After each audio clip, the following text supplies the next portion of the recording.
피고인은 윤석열과 대학 사법연수원 동기로 윤석열이 제20대 대통령으로 취임한 직후인 2022년 5월 법제처장에 임명되었습니다. 법제처는 모든 법령의 심사, 해석, 정비를 도맡아 정부의 법무팀 역할을 하는 곳입니다. 피고인을 법제처장에 임명한 이유에 대해 당시 대통령실은 법무부 검찰과 대검찰청 검찰연구관 등을 거친 형사법 분야의 독보적인 전문가이며 특히 검찰 재직 시절부터 법령 해석 및 입법 지원 업무에서 탁월한 능력을 보여준 저명한 법학자라고 설명한 바 있습니다. 실제로 피고인은 약 23년간 검사로 재직하였으며 특히 형사소송법과 검찰 결정 사례 연구 등을 저술한 유명 법 이론가이기도 합니다. 이는 뛰어난 기억력과 판단력을 요구하는 일입니다. 그런 피고인이 사실과 다르게 기억하고 증언한 것이 있습니다. 바로 윤석열이 내란 목적의 비상계엄을 선포한 다음 날인 2024년 12월 4일 저녁 이른바 삼청동 안가 모임에 관해서입니다. 피고인은 그날 모임이 친목 도모를 목적으로 한 단순 식사 자리였다고 일관되게 주장합니다. 그러나 다음과 같은 이유로 피고인의 주장은 자신의 기억에 반하는 고의적 허위임이 명백합니다. 첫째, 대통령 탄핵소추안이 발의된 상황에서 친목 모임을 가졌다는 주장은 거짓입니다. 2024년 12월 4일은 바로 전날 윤석열이 비상계엄을 선포했다가 국회의 의결로 이를 해제한 당일입니다. 이날 정치권에선 6개 야당이 윤석열에 대한 대통령 탄핵소추안을 발의하였고 검찰과 경찰은 내란 혐의 수사에 착수하기 직전이었습니다. 또 정권 퇴진을 요구하는 시민들의 거리 집회가 곳곳에서 열리고 있었습니다. 이처럼 거센 반발과 압도적인 비판 여론으로 인해 대통령실과 내각은 고립무원의 상태에 놓여 있었고 대통령과 정부의 거취를 둘러싼 전국 정망은 극도로 불투명한 상황이었습니다. 당시 국무총리 한덕수는 비상계엄 해제 이후 사태 수습을 위해 부처별 비상대기 명령까지 내려놓은 상태였습니다. 그런데도 피고인은 핵심 사회부처 장관과 대통령실 핵심 참모 등이 한가롭게 침묵을 다지기 위한 저녁 모임을 가졌다고 주장합니다. 비상계엄 선포 전부터 이미 해가 가기 전에 얼굴이나 보자고 약속되어 있던 자리였다고 하지만 상황이 심각하고 위중하다면 예정된 모임이라도 취소하거나 연기하는 것이 상식에 부합합니다. 계엄 관련 논의가 없었다라는 피고인의 주장은 참석자의 면면을 볼 때 고의적인 거짓말로 판단됩니다. 둘째, 12월 4일 안가 모임은 비상계엄 해제 후 후속 대응책을 논의한 대책회의라고 보는 것이 타당합니다. 12월 4일 안가 모임의 참석자는 피고인을 비롯해 대통령실 민정수석 김주연, 법무부 장관 박성재, 행정안전부 장관 이상민, 대통령실 법률비서관 한정화 등 모두 5명입니다. 이들은 하나같이 윤석열의 집권 당시 법률 관련 업무를 종합적으로 다루는 핵심 참모, 비상계엄과 직결되는 주요 사회부처의 장관 등입니다. 더욱이 이상민 등이 두툼한 서류 파일을 들고 입장하는 장면이 안가 CCTV에 선명하게 찍혀 있습니다. 아무리 고위공직자라 해도 사적인 연말 친목 모임에 두툼한 서류 뭉치를 들고 참석하는 것은 상식과 예의에 반하는 행동입니다. 친목 모임이라면 굳이 안가에서 할 이유도 없습니다. 그보다 나은 음식점은 얼마든지 있습니다. 그럼에도 굳이 서류 뭉치를 들고 안가에 모인 것은 이 모임이 단순 친목 모임이 아니라는 강력한 방증입니다.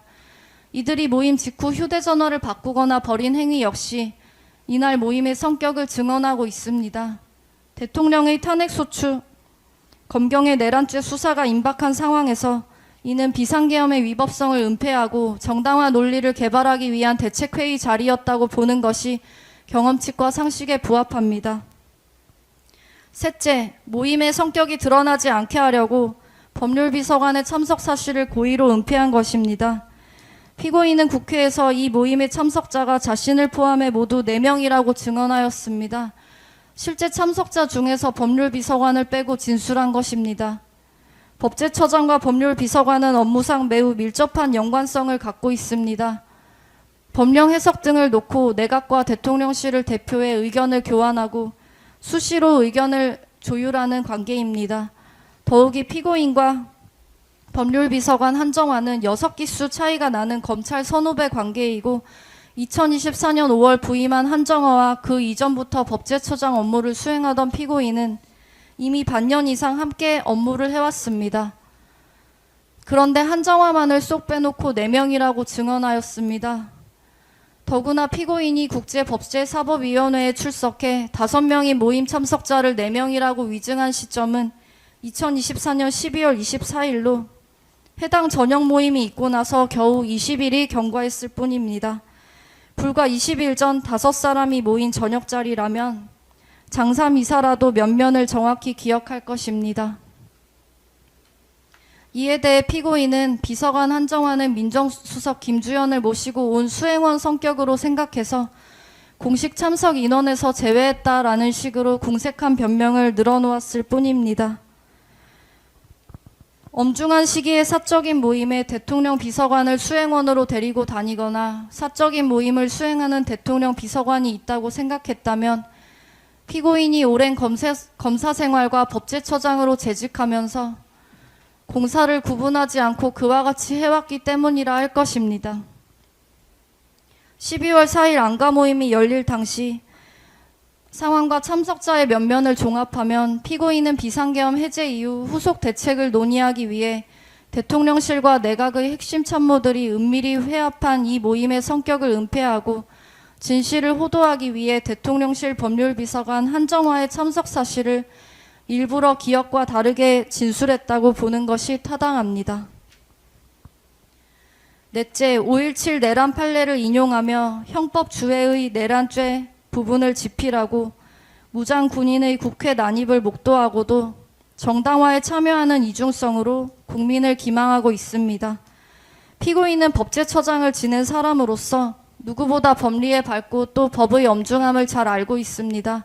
피고인은 과거 조선일보와의 인터뷰에서 법치의 기본은 법적 절차를 지키는 것이라고 말한 바 있습니다.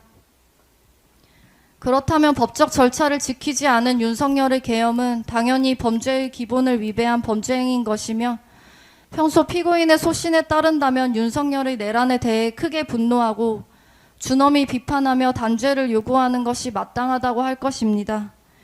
피고인은 2023년 12월 출간된 형법주회의 내란죄 부분을 집필했고 책에서 5.17 내란 사건 대법원 판례를 인용하고 있습니다.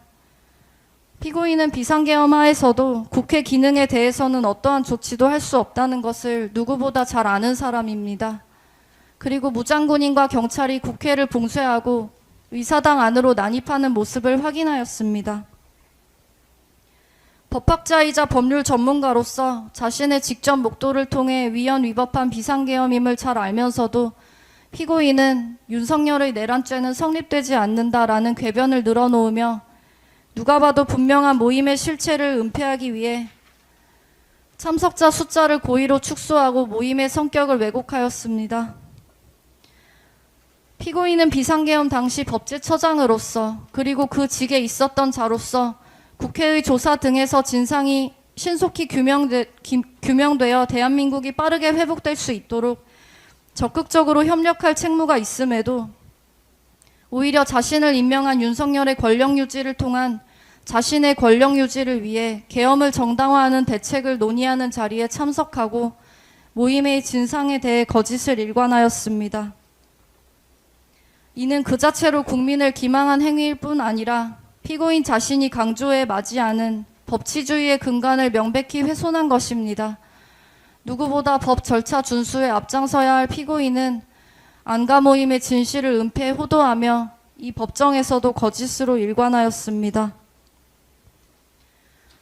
엄중하고 추상 같은 판단으로 법 지식과 전문성을 내세운 피고인의 이중성을 단죄하고 무너뜨린 정의를 바로 세워주실 것을 요청합니다. 이에 피고인 이완규에게 징역 3년을 선고해 주시기 바랍니다. 네, 특검 절차 마무리하고요. 다음은